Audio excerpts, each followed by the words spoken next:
Okay, 1, 2, 3, and let's go again.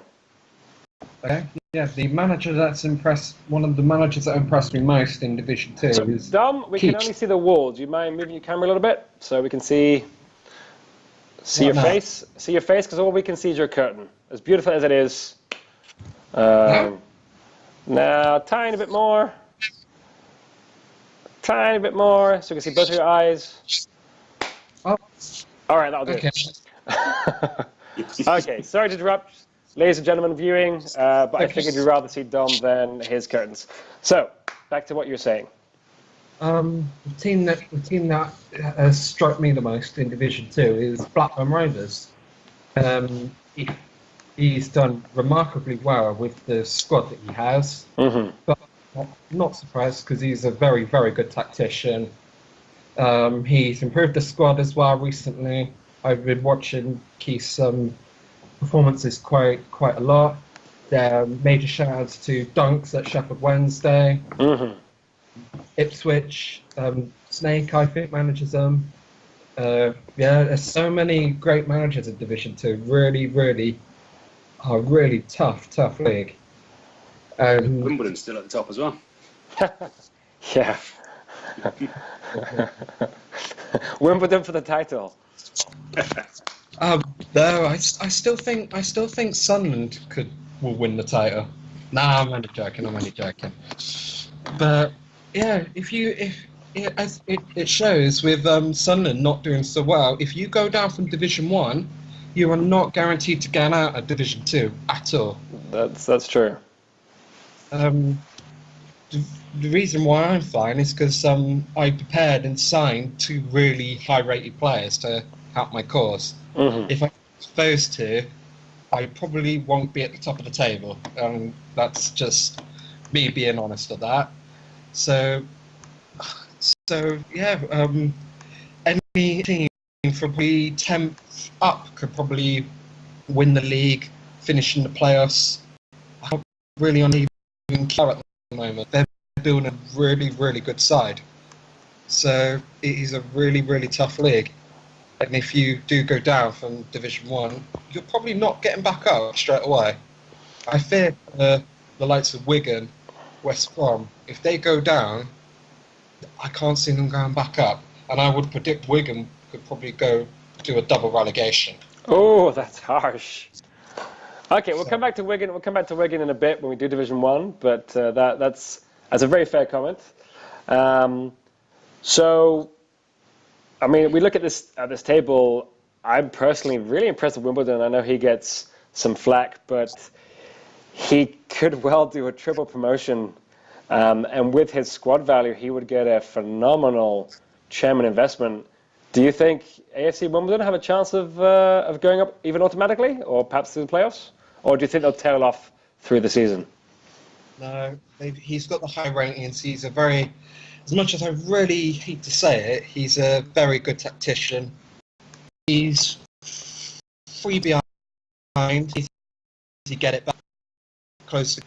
So it's yeah.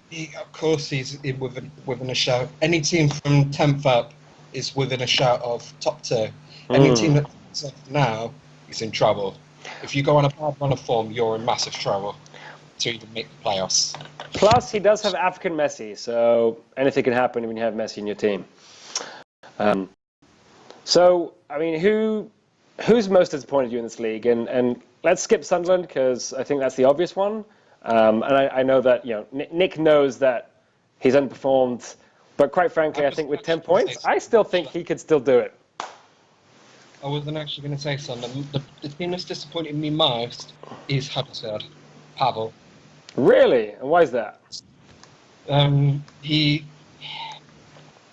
had a good score last season. A very good season. A lot of his tactics have been all over the place. I've looked at his tactics recently, and I called him out on it in previous panel shows. His tactics have been really poor. Even by sort of my standards in terms of not even I would play certain formations that he would. And his results and his league position shows that. And for me, he's one of the favourites and one with Preston. If he doesn't change it up, he will go down. And sure on the last relegation spot. Possibly Philip at Forest will probably go down as well. He's got a weak team. He's categorically said he will go down himself in his own words. So I would say in terms of the three teams that are going down, possibly Huddersfield if he don't change it, Preston are down. They're the Wigan of Division 2, and possibly Forest. Fair enough. Teams have very much sort of been the worst bunch in Division 2. Apart from that, it's all very, very competitive. Yeah. Would you buy into that, Richie and Tom, that Huddersfield Town have been particularly disappointing, or rather not disappointing, but do you think they are one of the favourites to go down?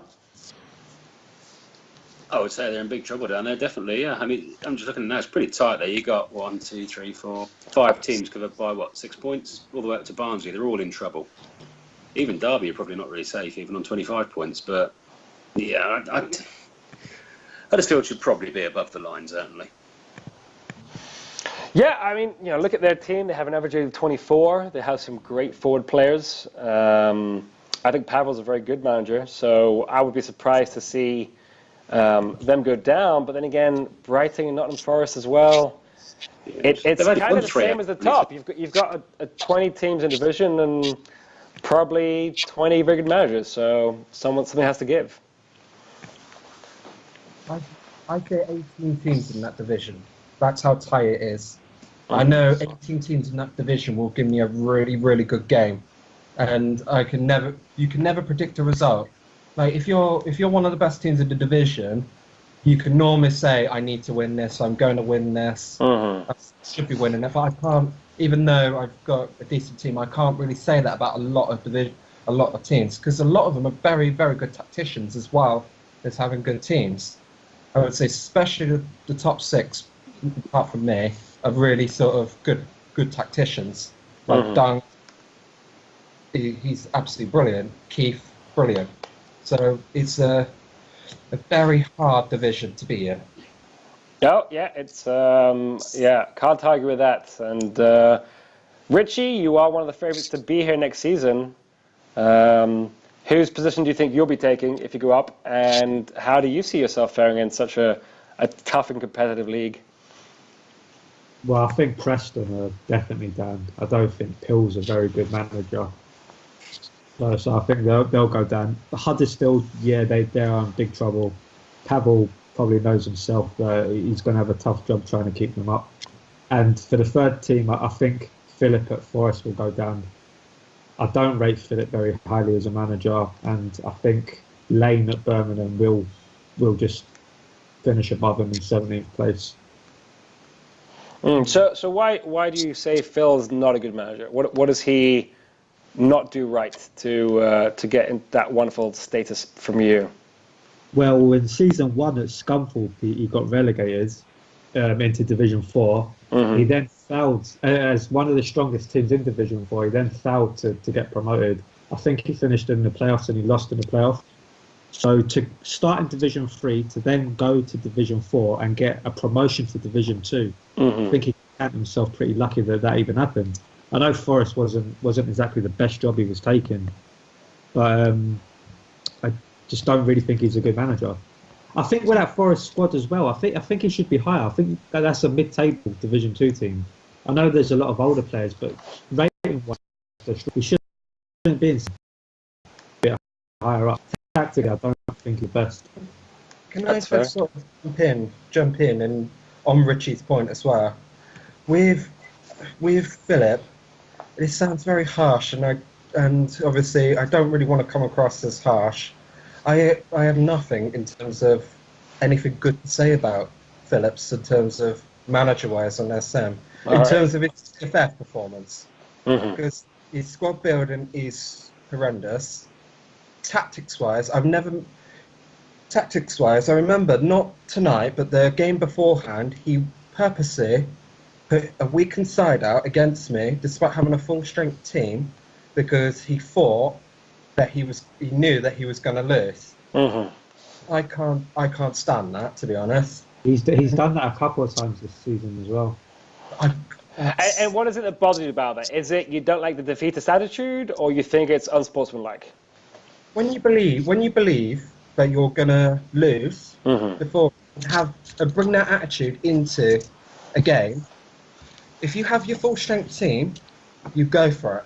That's the pretty much. If you have a full strength team, you go for it. You don't save players for the next game, Mm-hmm. unless you're playing with cups and everything else. But you're at the cups. You're trying to stay up, get points in the league. You do not put your second string out unless if you have to. And I was quite cross about that. Even though I won, I was really cross, and a lot of man had my point on that because it showed a really defeatist attitude. Even if you're not the best team, you go for it, and you sort of try and do the best you can with what you've got. No, that's fair. Again, quick pause.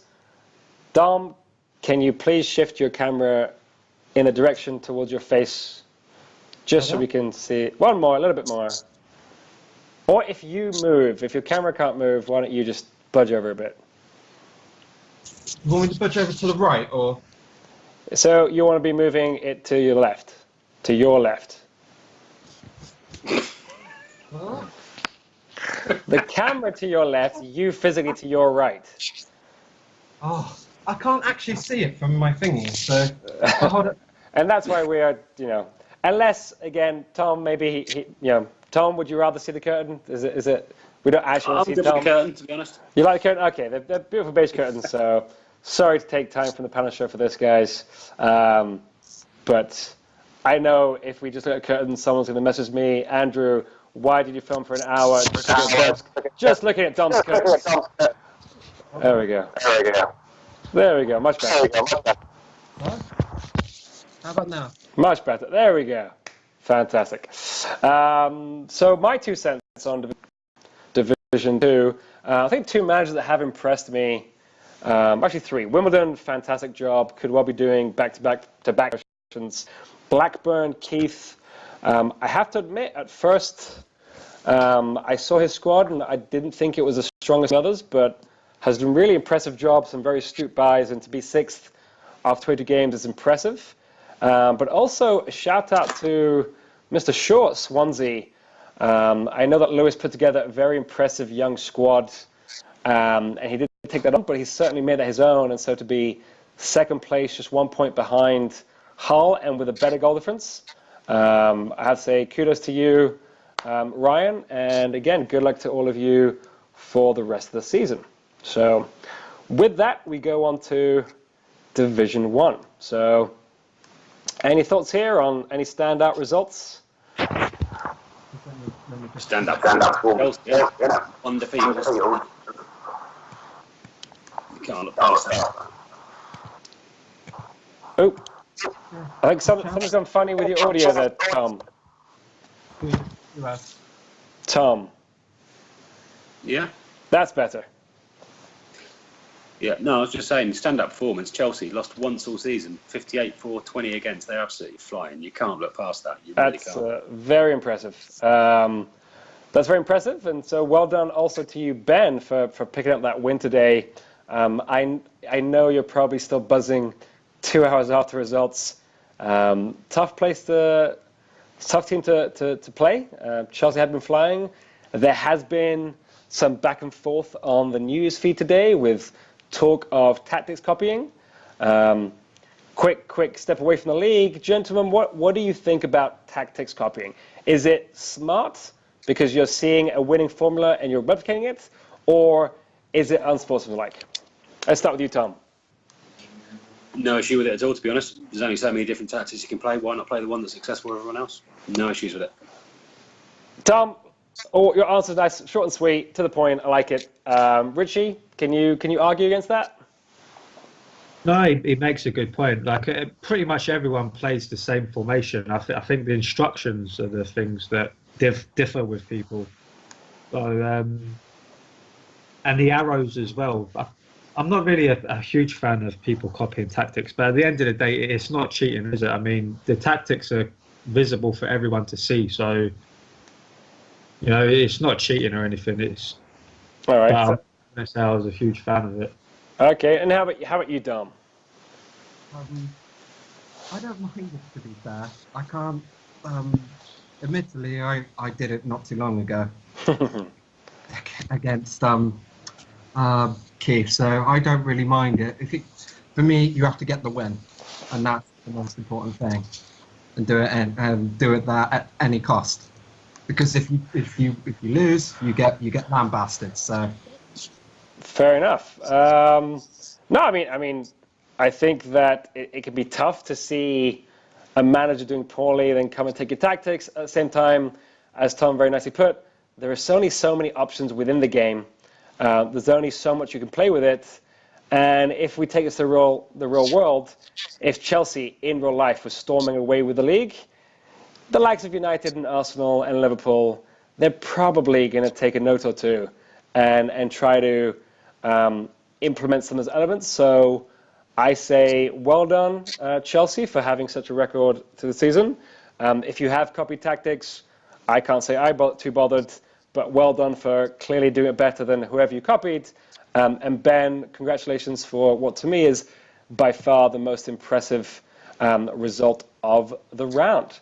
I think top of the table is where we're seeing a gap. And I mentioned last time Watford, 6 points behind. Do you think they could do it? Can we see a wobble from Chelsea and Watford continue this phenomenal run? I can't see Chelsea getting beat. Watford are flying, but I just can't see Chelsea getting beat. I don't think they'll drop enough points between now and the end for Watford to make it up. I really don't. Okay, so you think it's Chelsea not dropping versus Watford dropping off? Well, I'm not necessarily thinking that Watford are going to drop off even, but I don't think Chelsea will drop off enough for Watford to catch them, regardless of what Watford do. Do you think Watford will be able to sustain what they've done, or do you think Arsenal, they picked up some great form of late, could possibly catch them? I mean, 9 points over 16 games, it's not impossible. It's not impossible, but again, I mean, you look at Watford, they've only lost 3 all season themselves. They don't concede many, they're scoring a lot. I think they'll be all right. I think the top 2 is done. Fair enough. And so who do you think will be finishing up that top 4? I'm guessing Arsenal's your pick for third? Arsenal third, and then I think United will probably sneak fourth in the end. United sneak fourth. And do you think they have the squad, or you think just Noisy's just that good? Bit of both. I think Aston Villa are going to drop off a bit now. I know they won tonight, but if you look at it, they've lost 3 in a row before that, I think, didn't they? Yep. Newcastle are doing all right. Tottenham are thereabouts. Liverpool thereabouts. But I think United will do that. So, do you think it's possible United will be affected by the cup, or? Sorry, do I think? Do you think United will? Sorry, do you think United will be affected by the fact they're in a cup semi, or just 2 games left, not really enough to impact their season at this point? Yeah, I think by that stage, I mean that might be your get out of jail free card for the cup final. Actually, if they are over, I think they'll be all right. All right, fair enough.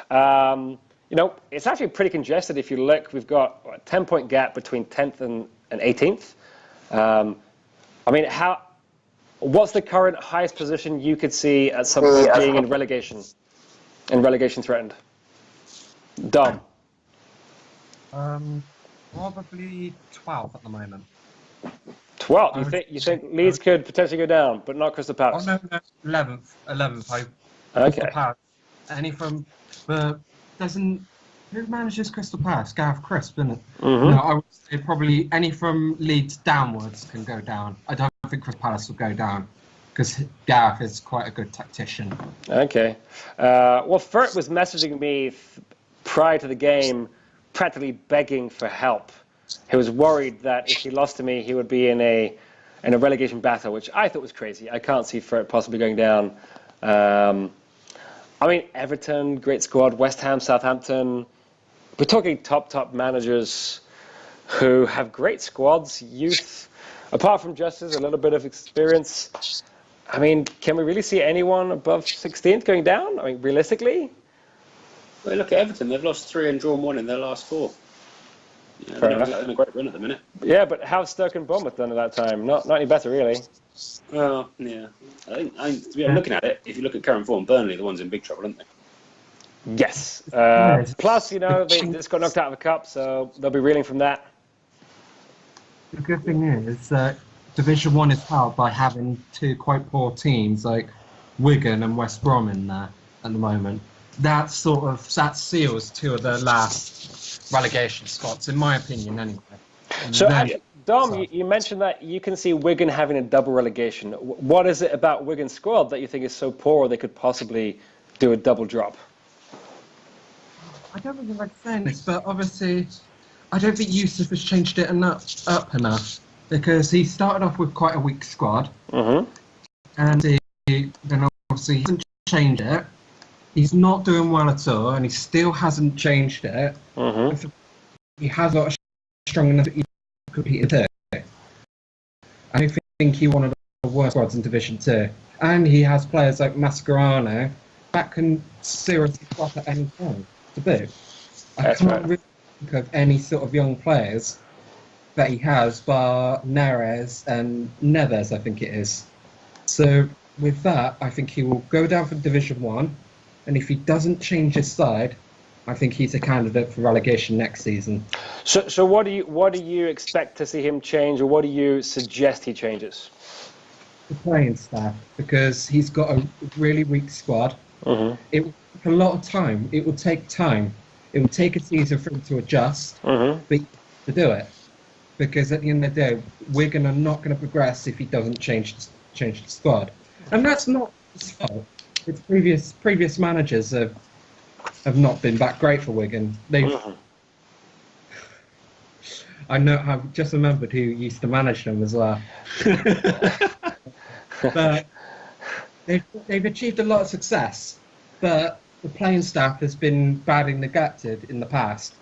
But at the moment, Yusuf has failed to change it, and the fault lies with him at the moment. So fair enough. So I think I heard the three of you basically saying two of these spots are taken. Back to you, Dom. You said that you didn't like seeing teams play, or seeing managers play a weakened team to expect defeat. How do you read Colas's decision to accept relegation halfway through the season and go young? Mind boggles. To sell Suarez, to sell Gabby, to sell Iniesta, to sell Bazak. In a relegation fight, you're always in a relegation fight. You was in a relegation fight with Luis Suarez as your main striker. Listen, that says it all for me. How bad of a manager he is. I think, has he been there since the start with West Brom, Richie? Yeah, he was there since day one. Was he in a relegation fight in the first season? Yeah, he's always been in a relegation fight. But to be fair, West Brom are one of the weakest teams starting the game. It's not as though it's an Everton that he's taken to the bottom. No, don't give me that. He's been there since the start, and his West Brom side have not progressed. They've gone backwards. He sold Luis Suarez to buy Gaston Pereira, Nico Elveldi, some centre back, both and he used some other 20 million person. He goes free for 50 odd million to sell Suarez. I don't know any other managers apart from maybe Hammer that can make that sort of decision. Fair enough. So what about the fact that he did sell Suarez just days before he had a rating drop? I mean, that's got to be worth something. No, because he probably didn't even know. He probably didn't even think about it. That's the thing. He probably... Okay, but if you take away the prices he's paid for some of these players, do you think he's bought poor players? Because there's some genuine talent there. I would say, yeah. I would say he hasn't bought that brilliant players. He brought the centre back Alvaldi is a decent talent. Very versatile. Yeah, but then you've got Gaston Pereira, who I don't really rate that highly. Just have a quick look to refresh. Irvin Lozano, I think, isn't he? And he's top draw. Yeah, Lozano. I've actually been trying to sign him myself, but he won't sell him. He's got some really good players in there, but to sell Luis Suarez, to bring in Alvaldi, Kenny Tete, who is not that brilliant, Pereira for 50 odd million, I can't believe it. I really couldn't believe it. Would you, look, Richie, would you do that in a relegation scrap? No, definitely not. Not just Suarez. He sold other players as well. He sold me Kolarov. He sold Gabby. Yeah. He sold you that defender. It's just stupid. He got rid of too much higher rated players and he replaced them with low rated. He just gave up on the season. But like Dom said, there's no guarantee he's going to come back up. He could. I think there's more chance of him going back-to-back relegations than Wigan. That's not a bad point. At the start, he shouldn't. But he had Luis Suarez and struggled. You seem to really be upset about that Suarez deal. That's okay. I wouldn't have minded if I picked him up, but sadly, Arsenal picked me by about 600k. So it is what it is. Okay, I think that pretty much rounds up our division run through. One topic I wanted to raise is transfers. So, what transfers to you have really stood out over the last week or two?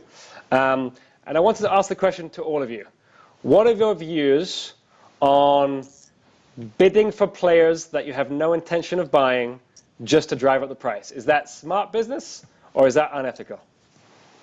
And let's start with you, Tom. One sec. No worries. Sorry. What was the question again? So it's a double-barrel question. One is what transfers in the last week have impressed you / disappointed you, and do you consider bidding on players that you have no intention of buying just to drive up their price as unethical or as smart business and part of this win at all costs? And just to throw in there, I have been guilty of doing it once or twice myself, so no judgment. Just want to throw this topic out there because we've been seeing quite a lot of it over the last couple of weeks. I don't know if it's ethical or not, but it happens. And again, same as before, tactics. I don't have an issue with it personally. It's not something I really do because I've got the finances to do it. But I don't have an issue with it. It is one of those things. We're all going to be caught out by it sometimes, and that's just how it goes. Fair enough. Yeah, it's not a problem for me. I'm just having a look at the transfers that have taken place. I'm trying to bring them back up. Well, we've seen 2 huge signings by Richie. Well, yeah, he's done all right, to be fair. To me, the boy, he's got a good little squad there. To be fair, well, he started off with a cracking side. I'd have kept it as it was, pretty much, out from inside. Yeah. So, Richie, what do you want to say about your 2 top draw midfielder signings, João Mario and Pastore? Yeah, I was happy to get them both in. We did sell a couple of players as well. Perotti, we lost in one of the deals, who was fantastic for us. So we kind of just got rid of 2 and brought 2 in. But yeah, I'm happy to get them in. And what are your views on upbidding just to drive up prices? I think in a game where like TFF, it's always going to happen. It's so competitive, and everyone wants to give themselves a little advantage. So if you can make one of your rivals overspend, of course you're going to do that. Okay. And how about you, Dom? Have you done that before? I would say yeah, not too many times, and I don't think I've actually done it in TFF yet, anyway. But I get caught out by that quite a lot. Because I think a lot of people sort of try and sort of do it to me. It's not right, but I suppose it's okay to try and sort of get rid of your competitors' sort of budget if you have any tricks in the book. But it really frustrates me because I get caught out by this a hell of a lot in so many game modes. So are you basically wasting money, or are you withdrawing bids and then just losing out on the player because you didn't just stick it in there? I do a bit of both. It depends on the player. It depends on the player. If it's the player that I'm desperate for and I've been tracking and he really needs to go in my squad, no alternatives, then I will pay the top price as much as I can for said player. If there's a player I've got alternatives on, I could buy someone else, I will go and buy someone else. Mm-hmm. It's on the player, the situation, and the team that I'm currently managing. So in terms of, I probably wouldn't do it. I probably wouldn't get drawn into these sort of bits. Well, a word of warning from a personal experience recently. I had a player that I kind of wanted, but didn't have the cash at the time. So the idea was to upbid in the hope that they would withdraw, I would withdraw, and I would get the player later when I had the cash. So I put in a PX. I was out that night because it was the one day in the last month I haven't been on this game 24/7, and I ended up buying a player I didn't really want at a price I didn't really want. So be careful, those of you who do play these games. Sometimes you may get burnt. Sorry? Was that Layun? That was Layun, yes. Yeah, I remember. Yeah, so I mean, it's okay. It's a versatile player I like, but I did spend. It did cost me Kajaya and one of my U's and a bit of cash. So again, word of warning from your TFF panel show host: be careful when you're playing with matches. You might just get burnt. So with that, we're coming towards the end of our show for this week. Gentlemen, do any of you have any hot topics you want to raise, or any shout-outs to managers? Oh, actually, I do want to say one more thing to Alan Zhang. I believe that in the recording pause and moving to the second clip, because we're trying to split the videos to improve the likelihood of eliminating technical issues, you did get some praise for some phenomenal work you've been doing squad building. I have a feeling that that clip kind of got lost, so Tom particularly wanted to sing your praises, and we agreed. You've done a great job so far, and we fully expect to see you rising through the divisions very soon. Sorry, guys, cut you off. Any final words or topics, or are we done for tonight? No, in terms of transfers, there's been a lot going on in terms of TFF. In terms of, because obviously the market's drying out. The market's drying out in terms of big name players, and obviously I've noticed one player in particular that's on the transfer market at the moment, and that's Sergio Busquets. Mm-hmm. And obviously I would suggest to managers to be very careful in terms of who they're buying and who they're selling, because at the end of the day, if you're not a very good squad builder, then and you make wrong turns, wrong decisions in building your squads now, then you could lose out for several seasons in terms of, because it's not the amateur, there's no players in that pool to sort of buy Get out of jail. Unless if you're a top 6 club, because who's going to buy Sergio Busquets, that sort of thing? Who's going to buy the big, with possibly next season? But it's mad. I find managers who sort of make rash decisions to sell players to trade because they get bored. Because I hear that all the time. Instead of, because at the moment I'm trying to work on purely tactics-wise. I'm trying to sort of like get some tactical ideas, searching out through tactics. I'm not bothering with the playing side as of the moment, because I don't feel like I need to change it. So I think the balance needs to be there in terms of getting the playing side right, but getting your tactics side right. And Gotcha. I'm no expert in tactics, as Richie has kindly pointed out many times. I've always I think people need to sort of concentrate on an all-round sort of package instead of focusing on one thing, which is what I've been guilty of in the past, to be fair. Do you understand where I'm coming from there? Oh, definitely. And I mean, Richie, Tom, do you have anything to add to that or to argue? No, So I got Richie. I was just going to say, I think Dom made a really good point there. With the market drying up, it's becoming very difficult to bring players in there. So when you get in this situation and you're stuck with the squad that you've got, you kind of need good players to trade, because that's the only deals that are going to be happening in the future. So you want to try and get in good youngsters and stuff like that. It's not something I do. I've never played the game that way. I've never concentrated fully on like bringing in risers and youth players.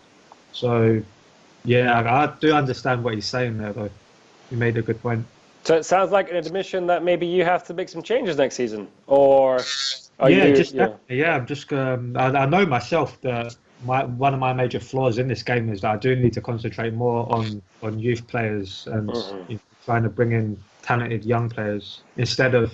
I wouldn't say I've just brought in a load of high-rated old players, but I've gone for like the 27 to 30 market, that age group, Yeah, that's quite rated. they're in their prime, so. To be honest, Richie, I'm very thankful that you're not a very keen, avid player of Yeah, because Dom really took advantage of me in a deal. That's the classic example I'm talking about Oh when I yeah, lost. what was the deal, if I may ask?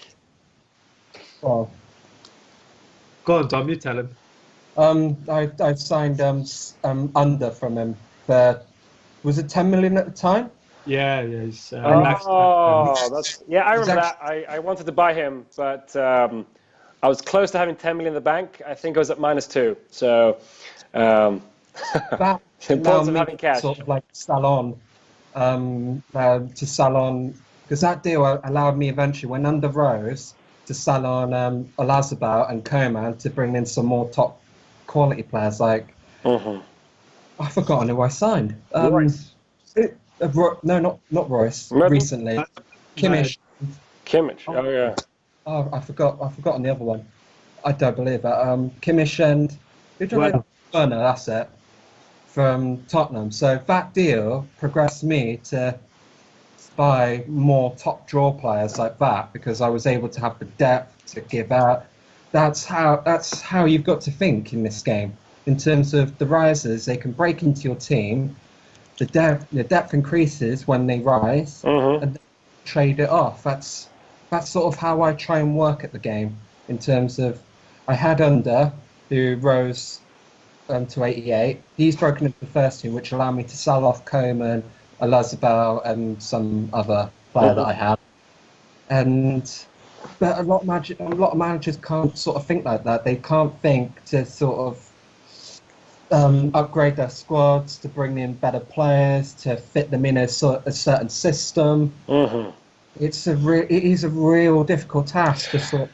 So, do you think it's a case of lack of talent knowledge? Not everyone watches French Division 2 and whatever else, or do you think it might be more a lack of patience?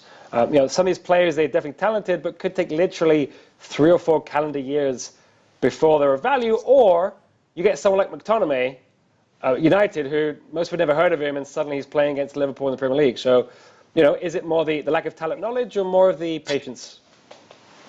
Bit about. I would say a lot of people don't have the talent knowledge. It's getting better. It's getting better. But I would say it's a lack of foresight as well. Okay. A lack of squad planning, because for me, I buy players to plan for the next move until you reach that certain ceiling where you can't really move anymore. Like now, I think now for me, I'm talking about my Hull as an example. Now for me, I've hit a ceiling where I can't really improve the side as much as I've been able to since when I took over, because of the lack of talent that's available, the lack of finances now, and it's just not the players there. If you have got good squad players now, you are going to find it very hard to see 2 seasons down the line, because you're going to have to rely on internal deals, and nobody's going to want to trade. So you're going to have to, So it's a lack of, I would say, a lack of foresight, a lack of squad planning. All right. Is the talent knowledge. No, that's fair, and I guess kind of hard to argue. And yeah, it always comes down to a bit of luck, perhaps, or finances. The under deal is great if you have 10 million to spare. Not that many clubs have that. So, final thing, each of the 3 of you, who would you say is the best manager in TFF for talent spotting? Let's start with you, Tom. I'm going to say Alan Zhang again. All right, I thought you might. How about you, Richie? Yeah, I would say Zhang as well, but there's a lot of managers that are really good at it, you know. But yeah, Zhang for me, just. Yeah, I mean, Damien Carlisle as well is a good one. All right. And Dom, you're number one because you're going to have one winner. I'm not quite sure. I think Zhang has a major issue. Which To is? me, he's very good at talent spotting, but he doesn't keep the players enough. He chops and changes far too much. Actually, I was thinking just that. To me, Zhang is the number one talent spotter. But your point about foresight, he does kind of churn through them, but maybe had he been a little more patient here and there, could well have risen more quickly. But quite frankly, I'm not the sort of manager to really question others' choice of how they run the club. And again, when you look at a Rotherham with that kind of team, it's really hard to criticize. Anyway, ladies and gentlemen, that is it for tonight. Once again, and I'll say it every single show, please do message me with any feedback. Hopefully, technically, we're a bit better this time. We will keep striving to improve. Thank you for the managers who have taken the time to come to today's show. And do just let us know what it is that you want to be hearing, what it is you want to be seeing, so we can make the show as great as possible for what I believe and many of us believe is the greatest game world in TFF. So have a good night, everyone. Take care. Thank you so much, guys. Bye.